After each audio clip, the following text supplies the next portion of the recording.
Bienvenidos de nuevo a Entérate con María Elena. En nuestro programa de hoy, la fuerte agitación social y política que vive Venezuela y que no tiene precedentes durante estos 10 años de Hugo Chávez, el derecho a la salud en Colombia y la expectativa por el referendo que permita la reelección del presidente colombiano Álvaro Uribe serán nuestros temas. En Venezuela se vive una gran agitación social y política. Estudiantes muertos, manifestaciones a lo largo del país y renuncias de hombres fuertes en el gobierno de Hugo Chávez enmarcan un panorama de dificultades para el mandatario socialista. O abre su gobierno y hace un gobierno para todos los venezolanos y por todos los venezolanos, llamando a los mejores a que lo ayuden a resolver los problemas que él mismo ha creado, o le da una patada a la mesa y se va por la vía de Fidel Castro. Una situación que detonó con la nueva salida del aire de RCTV, el canal de televisión más antiguo de Venezuela. Colombia tiene uno de los sistemas de salud más elogiados del continente, pero hizo crisis y ahora el gobierno busca la manera de salvarlo. Necesita poco más de $1.000 millones y ya tomó varias decisiones para lograrlo, pero esas decisiones han generado controversia. Las empresas de salud lo defienden, pero médicos y pacientes temen que esté en riesgo el derecho a la salud. Terminaría como lo oye uno en la calle, la preocupación grande de que tenemos que empezar a ahorrar para enfermarnos. Un debate que apenas comienza. Colombia está expectante por conocer el fallo definitivo que le permitiría al presidente Álvaro Uribe aspirar a un tercer mandato. Pero más allá de lo que diga la Corte Constitucional, hay otro punto que podría oponerse al deseo de muchos colombianos que respaldan la labor del mandatario. ¿El tiempo alcanzará para conseguir la aprobación del referendo antes de las elecciones presidenciales? La fecha en la cual se va a realizar el referendo la señala el presidente de la República en el decreto de convocatoria a las elecciones.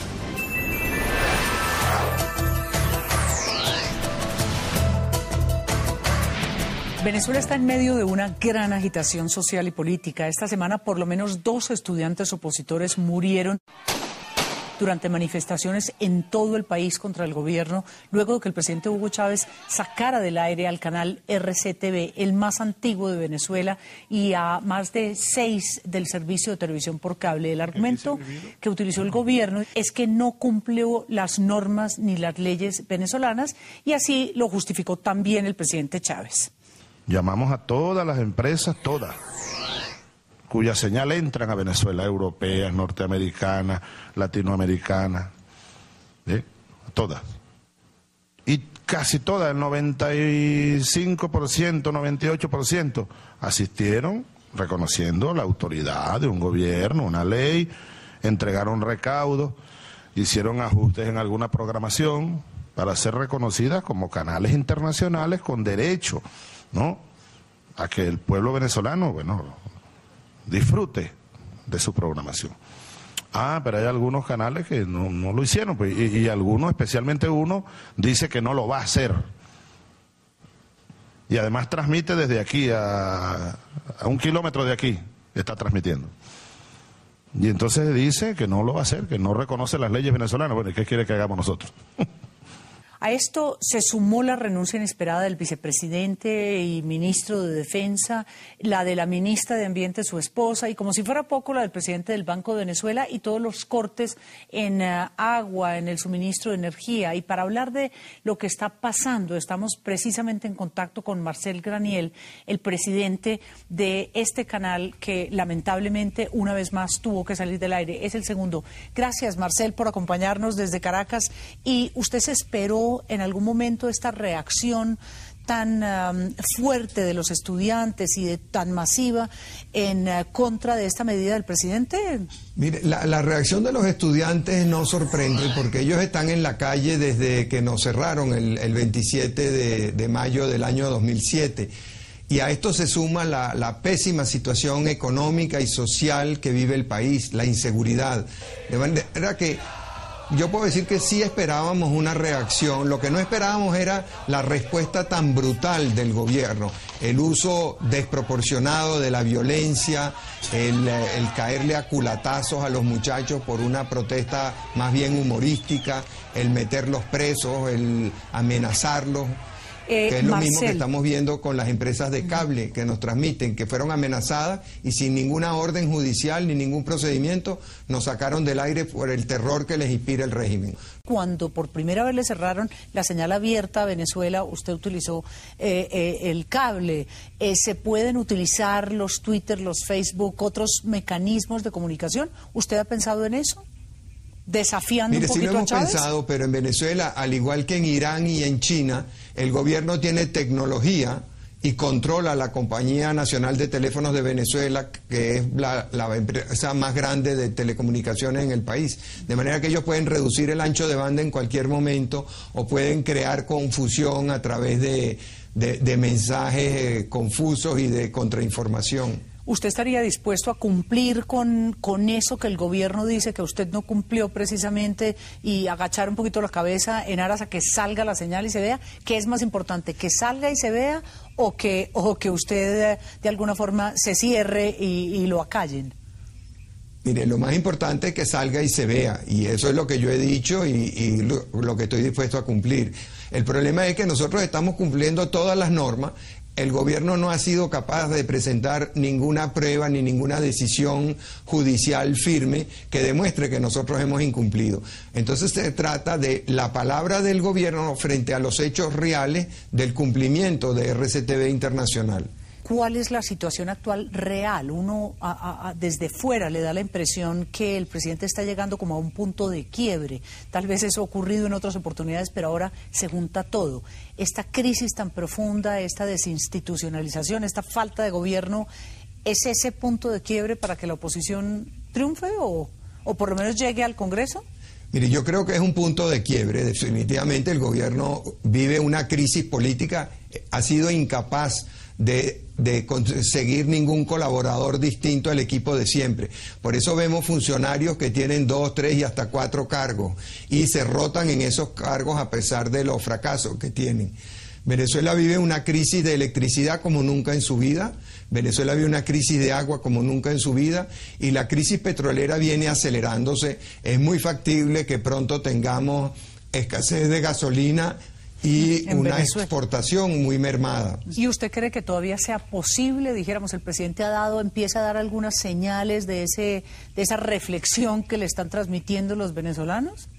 Mire, la realidad debería ayudarlo a entenderlo. Anoche dio una señal interesante. Anoche se puso un traje, un flujo, cosa que él normalmente no hace, los critica mucho y critica mucho a los burgueses y su manera de vestirse. Fue a un programa en el cual cambiaron toda la escenografía, es el programa más violento y más grosero de la televisión mundial, y no estoy exagerando, de la televisión mundial, y cambiaron el escenario y cambiaron la tónica, y el presidente estuvo dándole a su vicepresidente una lección de gerencia, de cómo debía anotar todas las cosas y debía sacar la cuenta de si había suficiente personal en tal ministerio o en cual ministerio, y que debía presentarle un informe trimestral. Pero dio la impresión, no insultó a nadie, no ofendió a nadie, cosa que es usual en él. De manera que ese pudiera ser una señal. Le quería también que volviéramos un poco sobre el tema de las próximas elecciones de septiembre.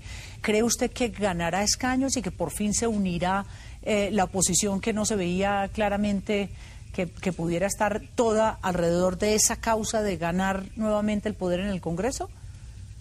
Yo creo que eso se puede lograr. El problema es si hay elecciones o no hay elecciones. El año pasado correspondían unas elecciones que cuando el presidente Chávez se dio cuenta de que podía perderlas por la cantidad de problemas sociales, económicos y políticos que había, ordenó suspenderlas. Este año hay esa elección importantísima de Asamblea Nacional. Yo siento que los sectores democráticos se están poniendo de acuerdo, la sociedad civil, los partidos políticos se están poniendo de acuerdo y creo que van a llegar a un acuerdo. Sin embargo, veo con mucha preocupación cómo el presidente Chávez ya cambió la directiva del Consejo Electoral, puso personas más incompetentes y más sumisas que las que tenía antes. De manera que tenemos un organismo que no garantiza elecciones libres, ni elecciones limpias, ni elecciones profesionalmente realizadas. Ese es un problema. En segundo lugar, están haciendo lo que los americanos llaman gerrymandering, están modificando las circunscripciones electorales para favorecer a al bando del gobierno. Y en tercer lugar, vemos un ambiente social descomponiéndose que el presidente trata de empeorar con el uso de la violencia, con la desproporción en la represión a las manifestaciones estudiantiles. Con todos esos elementos que usted nos plantea, ¿cree que él quebrará esa metodología, ese mecanismo democrático? Es decir, que si a pesar de todo los venezolanos salen masivamente a votar por las listas de oposición, ¿él es capaz de llegar a quebrar la vía democrática o siempre por la vía democrática? Sí, lo creo capaz. Ya ahí respetó el rechazo a la reforma constitucional en el 2007 y respetó los resultados electorales del 2008. Yo creo que él está en este momento en una disyuntiva terrible. O abre su gobierno y hace un gobierno para todos los venezolanos y por todos los venezolanos, llamando a los mejores a que lo ayuden a resolver los problemas que él mismo ha creado, o le da una patada a la mesa y se va por la vía de Fidel Castro, su maestro y mentor. Gracias por acompañarnos y estaremos siguiendo esta evolución día a día. Hacemos una pausa, pero ya regresamos con otro tema que inquieta a los colombianos: el derecho a la salud y las controvertidas medidas tomadas por el gobierno para garantizarlo. Ya regresamos, acompáñenos. Esa es la cruda realidad. Y la cruda realidad no solamente de Colombia, sino de cualquier país de América Latina. Y es que las necesidades en salud tienen un costo ilimitado.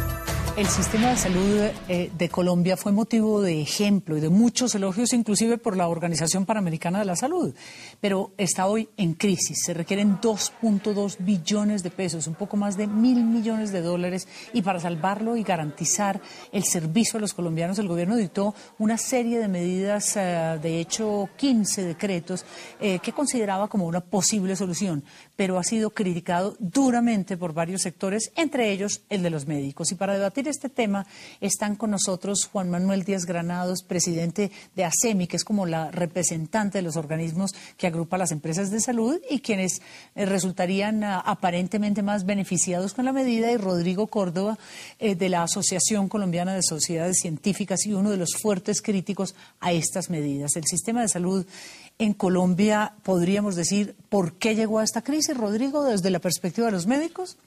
Yo creo que hay dos niveles de lectura. Uno, un poco el que nos determina a nosotros, el que nos marca, es el sentido de la salud. Es decir, nosotros como médicos nos formamos con la intención de ofrecerle a una persona las mejores posibilidades con relación a su salud. ¿Y por qué lo ven ustedes así? Dijéramos, ¿también creen que llegó a una crisis desde la perspectiva de las EPS? De hecho, la alarma fue lanzada por nosotros el 11 de noviembre de 2009, cuando mencionamos que si las deudas del FOSIGA con las EPS correspondientes a los servicios excluidos del POS, que no son nuestra responsabilidad, pero nos obligan a pagarlo, no son honradas por el FOSIGA, 15 de las 15 EPS que están afiliadas en ASEMI, 9 entrarían en causal de disolución. ¿Y esto por qué? En Colombia, el eje del sistema de salud es un plan obligatorio de salud que cubre los servicios que el Estado define como canasta a la cual tienen derecho los colombianos. La EPS es la responsable como entidad aseguradora de proveer esos servicios. Lo que está por fuera del POS, en principio, no es responsabilidad de la aseguradora, es responsabilidad del sistema, y la Corte Constitucional considera que también las personas tienen derecho a esos servicios cuando esté de por medio la vida. Pero si tú ves, habría dos niveles de lectura, porque uno es el problema financiero, problema real. Se deben unas platas, el sistema debe unas platas que cada vez se engordan más y no había canales que permitieran cubrir esta situación. Y otro, de alguna manera, algunas críticas, algunas soluciones que no se veían venir de parte de los que somos los que ofrecemos la salud, los agentes de la salud que somos los médicos. Entonces, una solución es intentar conseguir los recursos de alguna manera y buscar encontrar talanqueras o cerrar flujos de lo que algunos creen que es una irresponsabilidad del gasto, de ese gasto que se ha desbordado. Y en ese sentido, pues había que intentar tapar algunas salidas que se dan por vía vía jurídica, y los médicos, de una manera, a nosotros nos parece un poco osada, quizás un poco irreflexiva, todos los médicos eran responsables del aumento del gasto, y entonces había que ponerle una serie de talanqueras para que esto no se diera de esa manera. Bueno, hay una declaración que yo quiero que miremos del ministro de Protección Social un poco en que explica por qué, y de ahora en adelante uno de los decretos, los colombianos tendremos que pagar parcialmente nuestro sistema de salud. Una precisión muy pequeña, y es que después de que nosotros generamos la alarma, otros sectores también lo hicieron, los entes territoriales. Durísimamente los gobernadores, claro. Y los hospitales. Los hospitales en general, hubo un llamado para efectos de que el gobierno reflexionara, y en efecto, cuando uno revisa el decreto en virtud del cual se declaró el estado de emergencia, tiene muchas causales, muchos hechos. O sea, la problemática del sistema de salud no es unicausal, sino que obedece a múltiples causas que hacen, en palabras del propio presidente Uribe, que el sistema de salud fuese inviable en el corto plazo, con grave amenaza de colapso. Bueno, el presidente Uribe, autor de la Ley 100, ¿no? que es el papá de la criatura. Miremos al ministro. Cualquiera de nosotros, de los que tengamos ahorros en cesantías, podemos sacar los ahorros para poder pagar servicios de educación o para poder pagar vivienda o construcción. Allí lo que se está diciendo es que se pueden también sacar para servicios de salud. Bueno, esto es lo que más ha alarmado a los colombianos, es decir, qué tan cerca estamos de tener que volver a pagar por servicios de salud y sacarlos de nuestras cesantías o pedir un crédito bancario como sugiere el ministro. No sé cómo se ve esa situación. Nosotros, como médicos, pues nuestra razón fundamental es ofrecer la salud. Y quizás la salud como derecho. Cualquiera de nosotros nos podemos enfermar o pero nos vamos a enfermar. Pero usted lee los decretos como que sí los colombianos nos vamos a tener que empezar a pagar. Sin lugar a dudas, van sacarlos a empezar de nuestros ahorros. Entonces terminaría como lo oye uno en la calle, la preocupación grande de que tenemos que empezar a ahorrar para enfermarnos, porque si no, ¿de dónde vamos a sacar los recursos si algunas de las alternativas allí previstas no están contempladas? Entonces, ¿quién va a permitir seguir habitando en este planeta? Entonces, ¿y usted qué opina sobre eso? A ver, el tema hay que verlo en el espectro completo. Y una cosa es el POS y otra cosa es lo que está por fuera del POS. En lo que está en el POS, la cotización es el 12.5% del ingreso para el contributivo. El subsidiado tiene un POS pequeño porque es la mitad del régimen contributivo. Y esa es una de las anomalías que hay que corregir, porque la misma Corte Constitucional dijo que no es constitucional que exista un POS más grande para quienes tienen recursos y un POS más pequeños para los pobres. El reto en Colombia no es solamente llegar a la universalidad, sino igualar los planes, porque es un mecanismo de justicia. Ahora, en el tema del POS, el POS da cobertura de seguros y evita que las personas pues tengan que utilizar sus recursos y se arruinen para la atención de una necesidad de salud. Pero hablando del no POS, ¿es cierto que los colombianos vamos a tener que pagar? Ahora, ¿qué pasa en el no POS? Como hemos entendido nosotros los decretos, en lo no POS se crea un fondo especial que se nutre con los nuevos impuestos. Ese fondo se llama el FOMPRES. Y hay dos elementos fundamentales para esto. Lo primero, la evidencia científica. Solamente se autorizará algo por fuera del plan obligatorio de salud cuando haya evidencia científica, siguiendo los lineamientos muy parecidos al NICE, que regula todo el tema de tecnología y autorizaciones en el Reino Unido. Y el segundo elemento es el tema económico. Pero déjeme le digo una cosa. Nosotros vamos a tener que ir, como lo leo yo, un médico va a tener que ir a verificar su diagnóstico, el que él expide o ella expide, a verificarlo con una comisión científica que le diga si sí o si no está acertado ese tratamiento por encima, por fuera de ciertos costos, inclusive con las drogas, ¿no? Que es la queja de los médicos, se cercena, dijéramos, ese derecho a autonomía profesional. Médicos, para nosotros, el paciente que tenemos al frente en el acto médico es que no hay POS ni no POS. Es una persona que tiene en este momento afectada la salud, tiene una forma de sufrimiento físico, mental, como sea la situación en particular. Y hoy en día, ¿qué sucede? Que ese acto médico esta persona decide qué te pasa, es decir, con su experiencia, aún con su creatividad, porque ciencia y arte... Y le declara que tiene que comprar unas pastillas tal. Necesitas esto, y aún tengo que hacer en ocasiones un trámite administrativo para que ese criterio y esa decisión se implemente. Lo que sentimos es que cada vez en esos post... que seguramente la mayoría de la población en Colombia, en eso Juan está, yo creo que totalmente de acuerdo, la mayoría es gente que no tiene recursos y otros que tienen unas posibilidades. En ese post, claro, esa decisión clínica, es decir, mi impresión de que yo quiero ofrecerle una alternativa importante, pues tiene que ser. Sí, hay esa preocupación que acabaremos recetando los médicos aspirinas para no alarmarse y preocuparse. Pero yo le quería preguntar una cosa a usted. Y es lo siguiente, y es que si lo no post se cubre sin límites, no hay cómo financiarlo. Y es con que le voy a dar estas cifras, $200 al año por colombiano, es imposible pensar que vamos a poder financiar lo post, en donde está el núcleo esencial del derecho a la salud, donde está lo prioritario, lo seleccionado con base en criterios epidemiológicos y consenso social, más lo no post. Entonces, esa es la cruda realidad. Y la cruda realidad no solamente de Colombia, sino de cualquier país de América Latina. Y es que las necesidades en salud tienen un costo ilimitado. Pero los recursos son sí, la cruda realidad es que nos toca volver a sacar de nuestros ahorros para volver a pagar. Racionalizar el sistema de alguna manera. Y en lo que tiene que ver con lo económico, porque en esa parte pues no alcancé a hablar, lo que entendimos es que es la misma Corte Constitucional la que dijo desde sus sentencias que lo no post va a ser financiado por quienes tienen capacidad de pago. Y si no hay capacidad de pago, entra el mecanismo del Estado a cubrir esa necesidad. Razón por la cual ese decreto... Que es la que no se ve clara ahora. Ese decreto tiene que ser regulado para que haya una métrica lógica. Es evidente que nosotros no nos estamos enfermando más, pero que esto va a causar una enorme preocupación en el bolsillo de cada uno de los que estamos aquí. Porque va a afectar la salud. Sé que hay un déficit muy grande en el FOSIGA. Se va a subsanar con los impuestos decretados a la cerveza, con los impuestos a los juegos de azar. ¿Con eso se subsana la crisis? ¿Y por qué es el descontento de los médicos? Claro, pero... ¿Cuál es el riesgo de ellos?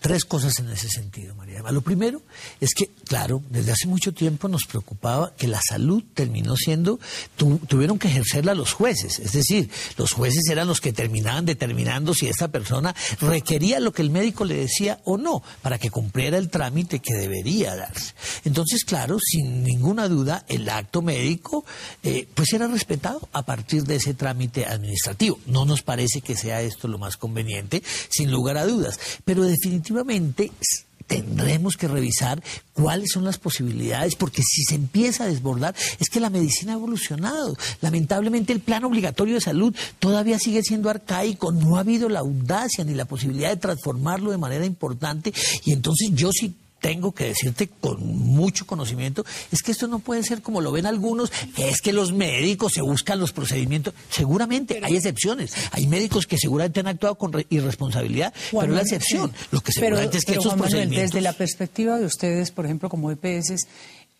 ¿les gusta una medida que restringe mucho al médico? Es decir, que le dice al médico, inclusive le cobra una multa, dijéramos 25 salarios mínimos, si de pronto se desborda en el diagnóstico y ese comité técnico ahora le dice, no señor, ustedes es un juez, y le dice, antes de llegar a la tutela, el juez le dice, ese concepto médico es exagerado y usted no ha debido hacer eso. A ver, nosotros respetamos la autonomía del médico y respetamos también la capacidad que tiene el gremio médico de autorregularse. Es un tema muy importante. Es decir, la autorregulación obedece a la potestad que tienen los médicos, no como individuo, sino como cuerpo, de determinar sus reglas de conducta, incluso en el terreno científico. Y ellos, de acuerdo con los postulados de la ciencia, definen cuáles son esos límites, porque el ejercicio sin límites de la medicina está siendo revaluado en el mundo. Pero para usted esto ha sido una solución, este grupo de decretos. Eso es una ganancia para el gremio médico y para el reconocimiento de su autonomía y su poder de autorregulación. Y para el sistema de salud en general, ¿usted cree que...? De salud en general. ¿Creen que esto es ya el final, llamémoslo así, de este tema? Es decir, que estos decretos van a ser aceptados y que nos vamos con esto, o el gobierno va a tener que echarse un poquito para atrás, un casi sí y no. Yo personalmente creo, y como médico, representante de las organizaciones médicas y de los profesionales de salud, que el gobierno tiene que repensar este tipo de situaciones. Juan Manuel, para ustedes. A ver, aquí hay varias cosas. La primera es que esto va para la Corte Constitucional. La Corte Constitucional tiene que avalar dos cosas. Uno, que había un estado grave que ameritaba una emergencia. Y luego la pertinencia de las medidas. Pero o sea que esta no es la última palabra. Y además hay una cosa. Estos decretos de emergencia ayudan al sistema, pero no solucionan definitivamente todos los problemas. Porque, por ejemplo, en materia de ingresos, de impuestos, rigen por 2 años.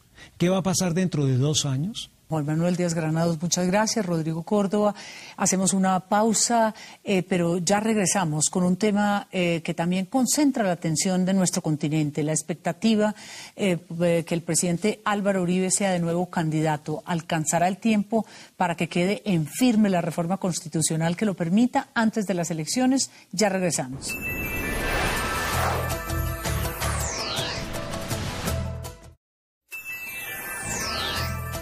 La gran expectativa política en Colombia está en la posibilidad de que el presidente Álvaro Uribe sea de nuevo candidato presidencial. Este lunes se conocerá el concepto del magistrado ponente Humberto Sierra, que será la base para que la Corte Constitucional decida si la ley de referéndum es constitucional.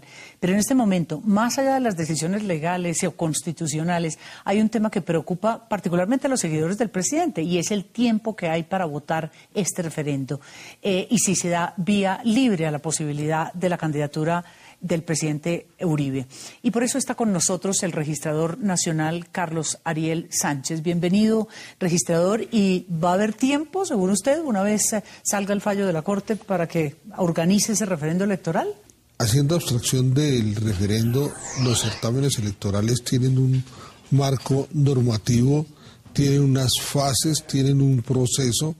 De manera pues que lo primero que hay que aclarar es que para cada certamen electoral se hace un calendario. En este caso el calendario del referendo debe considerar, pues en primer lugar, que hay que rehacer el censo electoral. O sea, usted tiene, para cada referéndum hay que rehacer el censo, ¿saber cuántos somos? Claro, para cada elección. Para cada elección.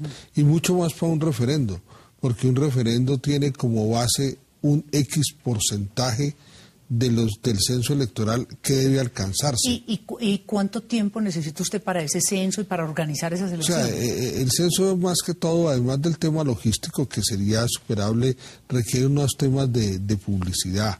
O sea, 4 meses antes no se incorporan cédulas nuevas, 3 meses antes se reajustan las altas y bajas. O sea, ¿usted cuántos días le calcula, cuántos meses le calcula a organizar todo eso? El censo electoral, por ejemplo, para las elecciones de marzo 14, empezó a generarse desde noviembre 14. Qué barbaridad. Y en este momento ese censo está en la fase de publicidad, un mes donde en todos y cada uno de los municipios está en físico el censo electoral de esa circunscripción para que las personas puedan controvertirlo. La Corte, en su fallo, dijéramos, si decreta la exequibilidad de la ley que convoca el referéndum, ¿podría redefinir esas fechas o decirle a usted, mire, hágalo sin censo electoral para que haya tiempo? Sí, yo pienso que pues finalmente esos son temas que depende si la Corte no solamente va a decir si es exequible o no es exequible, sino va a, digamos, como a dar un marco de cuándo se va a celebrar ese referendo. Lo que pasa es que en esta materia que yo estoy señalando, el precedente constitucional, que es del 2004, sí señala el referéndum que hubo en el propio gobierno del 2003, que fue demandado en la Corte Constitucional en el 2004, sí señala claramente que es necesario un censo electoral para el referendo. Le pregunto, ¿la fecha está definida? Es decir, ¿esto sería un día antes del 14 de marzo, es decir, el 13 de marzo, que es la elección al Congreso colombiano? La fecha en la cual se va a realizar el referendo la señala el presidente de la República en el decreto de convocatoria a las elecciones. O sea, quien convoca una vez falla la Corte es el propio presidente. Exacto. Y él puede definir que sea antes de las elecciones. ¿Tiene que ser necesariamente antes de las elecciones de Congreso o no? No, los referendos no tienen fecha, precisamente depende de la fecha en la que se convoque. ¿Cómo son las fechas de elecciones, las que sí ya están definidas fuera del referendo? Las fechas que están señaladas ya es la fecha del 14 de marzo con fecha de las elecciones parlamentarias, que es una fecha que sale del Código Electoral. Que ahí se vota Senado, Cámara y Parlamento andino, exacto, ¿no? 3 papeletas. Y la fecha de la primera vuelta presidencial, que es el 30 de mayo. Y la segunda vuelta, en caso de que hubiera... Sería 3 semanas después, Sí, o sea, 3 el 20 semanas de junio. después. El 12 de marzo deben inscribirse los candidatos presidenciales. Si para entonces no ha habido referéndum, ¿el presidente queda por fuera o cómo hacen esa excepción en el caso del presidente Uribe? Bueno, esa es una de las hipótesis, digamos, que ha sido materia de discusión. Se habla de distintas fechas, algunos hablan de que por vía de la modulación haya fechas. Lo que pasa es que en el momento, pues de acuerdo a la 996, que es la ley de garantías para la primera reelección, hay 2 fechas. En la 996 es una primera fecha que es el 12 de marzo para todos los candidatos. Y que quieran llegar a ser presidente. Exacto. Tienen que ir a inscribirse. La regla general. Exacto. Salvo los que vayan a consulta. Quienes van a consulta tienen una segunda fecha que es el 5 de abril. O sea que de pronto ahí se puede acomodar, la Corte podría de pronto ajustar eso también en su fallo si es que es exequible también esa fecha, para que el presidente tenga tiempo hasta el 5. Sí, yo me refiero simplemente a las normas... Está siendo muy diplomático usted. A las normas que existen actualmente, no, porque realmente la registraduría es un órgano técnico que lo único que hace es ejecutar normas. Claro. Pues le deseo mucha suerte. Aquí le echamos su agua bendita gracias. Para que le vaya muy bien en este proceso de elecciones. Bueno, muchas gracias. Gracias por acompañarnos. Y bueno, nos despedimos. Gracias por habernos acompañado y los espero la próxima semana. También sus comentarios en www.caracol Televisión, caracoltv.com/entérate. Muchas gracias y hasta la próxima semana.